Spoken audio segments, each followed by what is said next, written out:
Okay, not yesterday. The other day we're learning the dinim of a minyan. The minyan has to be in one place. You need 10 adults. You have to be very careful, meticulous in answering Kaddish properly. And Yishmei Rabba with all your kavanah and so on and so forth. Now, when the minyan says Kaddish, or the chazan says Kaddish, do you have to stand or not? So Paz can bring down like this. It's preferable to stand by any Kaddish that anybody says. But if it's a Kaddish where you're sitting, you don't have to stand up. If it's a Kaddish where you're standing anyway, then you have to remain standing. For instance, Yishtabach, we're all standing, right? By Yishtabach. Then the Chazan says, have Kaddish. So because you're standing, you should continue standing for Kaddish. You shouldn't sit down. After Tachon, you're standing, so you should stand up for the Kaddish. But let's say somebody sits down by Ashir of Oletzion and the Yom and Enkel Akenu and Aleinu, anyway, you have to stand. So technically, halachically, you're allowed to sit during the time of Kaddish. The only thing it says is when you say Amen Yehei Shmei Rabba, you either stand up or at least pick yourself up a little bit out of respect to the tefillah of Amen Yehei Shmei Rabba. And we discussed last time that this king Ehud came to the king Eglei Melech Moav, and he stood up, and because of that, he merited that Rus and Davening Melech Mashiach came from him. Okay, now when the Chazan is saying, this is a very important halacha. When the Chazan repeats the Shemona Esrei, the Amidah, you must have 9 people answering. You can't have 6. You must have 9 people answering. If you don't have 9 people answering, either because they're still standing Shemona Esrei, or they're just talking, or they're doing everything else under the sun, the Alter Rebbe's expression in Shulchan Aruch is, it's very close to being brachas in vain. Minyan. If the Chazan says the repetition of the Amidah, and there's no 9 people, because he's number 10, 9 people, they don't answer Amen, it's most probably blessings in vain. So the Chazan is transgressing 19 sins of saying Hashem's name in vain, which is a pretty severe sin. So therefore, when you begin Shemona Esrei, the repetition, you must have 9 people that are ready to answer, which means like this. If they're in the middle of Psukkah de Zimmer, technically they can answer Amen, so they could answer.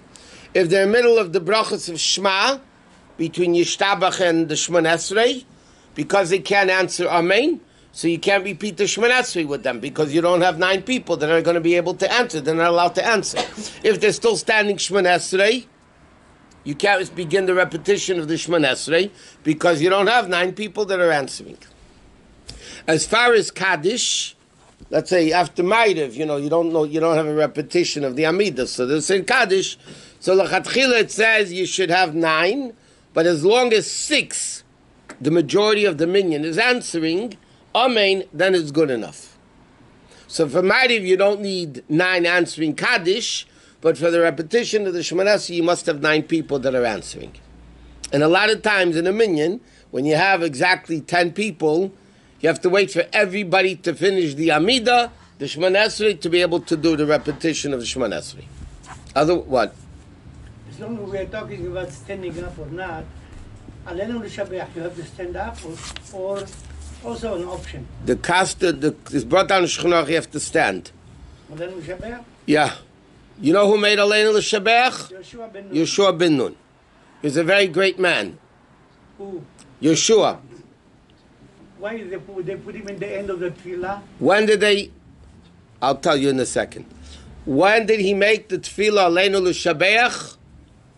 So, the Gemara says, the Rambam brings it down, when, they surrounded Jericho, the Yericho, and it was on Shabbos, and the walls came tumbling down. A miracle happened that the walls of Yericho fell apart. So then, Yeshua ben Nun instituted Aleinu L'Shabeach. There's a whole story in Likutei Deburim, that in the days of the Baal Shem Tov, there was a priest that came out in a very large area that made a decree against saying Aleinu L'Shabeach, and the Baal Shem Tov did a bunch of miracles, and the Galach, when he was getting up to make his speech, dropped dead. And that's how they undid a terrible decree. There was a terrible decree against saying Aleinu L'Shabech. So why is Aleinu L'Shabech at the end? So the Gemara says, the Welt says as following. The world says the following. 3 things came with the complaint to Hashem. 3 things came with a complaint to Hashem. One was the Yud of Sarai's name. Hashem changed from Sarai to Sarah. So he took away the Yud and put a Hey, right? So the Yud of Sarai said, hey, you took me away. So Hashem said, you know what? Now you are the last letter of a lady's name. I'm going to make you Yehoshua, the first letter of a man's name. Aleinu L'Shabeach came, and they said, you stick me at the end of davening, everybody's running out, everybody's running already, their phone's off, and they're running out the door, not right. So Hashem said, you know what?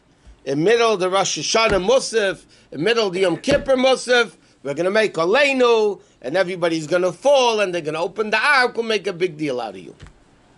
The third one came to complain against Hashem was a mamzer.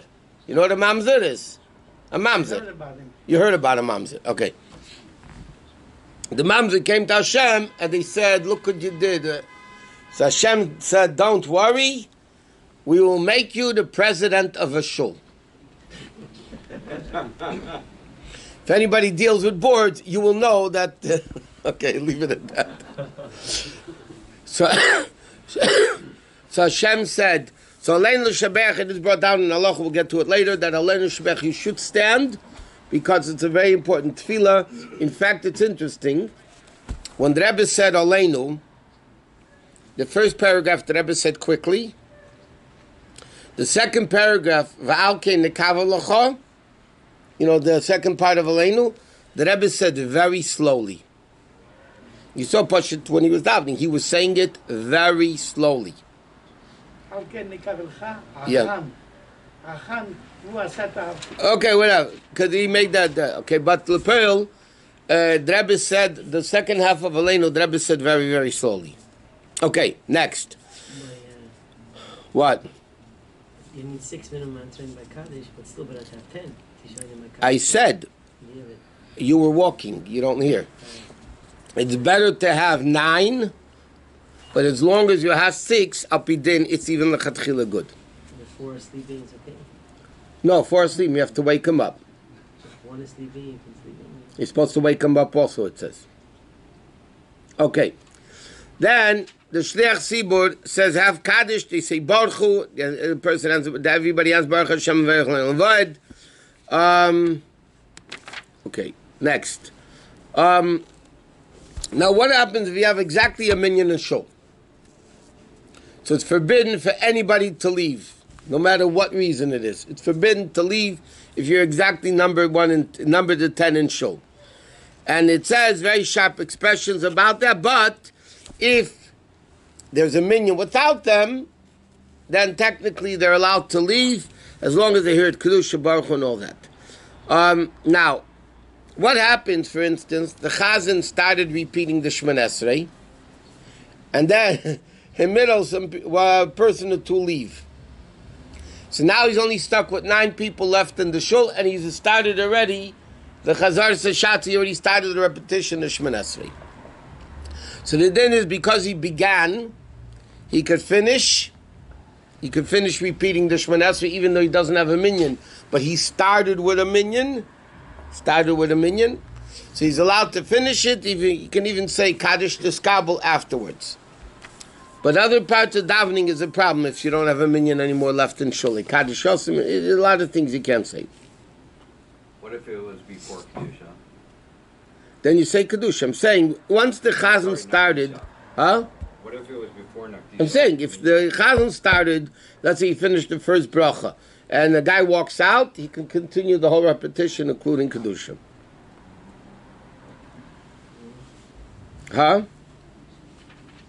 Oh. Okay, next.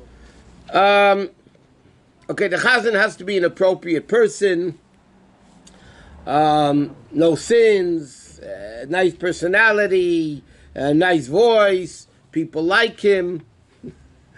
There's a whole thing. What happens is the community doesn't like the chazan. So technically, he's not allowed to daven for the Amid. In fact, if somebody storms the Amid, he doesn't have permission to. He storms the Amid. He comes to the Amid, and people don't want him to daven. The din is you don't answer Amen after his brachas. That's what says Shulchan Aruch. Misha is Paul Shalei Besushus, and Einen Acher Amen Acher Berchesef. Chazan has to be merutza lokal, has to be at least appeased. You're never going to find a chazan that's pleased to everybody, but at least some people. Okay, that's that. Now, another interesting thing, by the way, we'll talk the few practical issues over here. Number one, in any place where you're not allowed to talk, any part of davening where you're not allowed to talk, the chazan is not allowed to repeat words. A lot of times, big chazanim, when they sing chazanis, they like to repeat the words a number of times. And in fact, many Orthodox shows still do it, but that's against halacha. Halacha says you're not allowed to repeat words. The chazan is not allowed to repeat words in a place where you're not allowed to talk. If it's a place where you're allowed to talk, you can repeat words as long as you don't say Hashem's name, because then you sing Hashem's name in vain. But just to repeat words, that you would be allowed to because you're allowed to talk. But in a place where you're not allowed to talk, meaning in Pesukah de Zimmer, Birchas Krishma, the repetition of the Amida, of the Shemoneh Esrei, it's forbidden for the chazan to repeat words. What? Isn't there an idea, even if you could Even if you could talk in a certain place, isn't the No. nusach of davening is a certain amount of words? No. And talking you could do. No, but Mikol. Why is that worse than talking? Like leilo. Well, there has to be in the country where the chazan not allowed to talk. I don't know. What are you talking? I'm saying add a letter, you miss a letter. No. Rabbi, What? when we pray, Who's we? Huh? Who's we? Me. Oh yeah, okay. That Queen's me. English. Yeah. Out God of in respect me. of to himself, he's When we using pray- a plural. Chazara, not Chazara. Shlosh 18, that's only for me. Why we have to repeat it again? For who? For you. No, for people they don't understand. But I already did my chobati. I pray 18. And I don't have to listen to the second Chazara. Am I right or I'm wrong? You're wrong, I'm wrong. as always. Tell me why I'm wrong. Because the halacha is that why does the chazan repeat the Amida? Repeat the Hamidah. Why does the chazan repeat? Okay, so for people years ago, they didn't have Siddurim. People didn't have Siddurim. They davened by heart. A lot of people didn't know how to daven. Okay, so what do? So the chazan, when he repeats the Amida, the Shemoneh Esrei, and everybody listens carefully and answers Amen, it's like they said it. Why does the chazan do it first? Then why doesn't he just do the repetition? So it says that he should organize the practice, the davening. The chazan practices basically, okay, so now it says, even though we have the Siddurim, and even though most people, let's say you have a million of tzaddikim, 10 Rafi Sulamis. Right. 10 times Then that a mamish know how to daven better than a Kodesh Baruch Hu. Not So- better, almost. Almost as okay. You still have to repeat the Shemoneh Esrei, and the din is you're not allowed to talk, and you have to listen. You're not allowed to learn during the repetition. Then you're really supposed to follow inside the siddur, and no matter even though why we'll discuss it.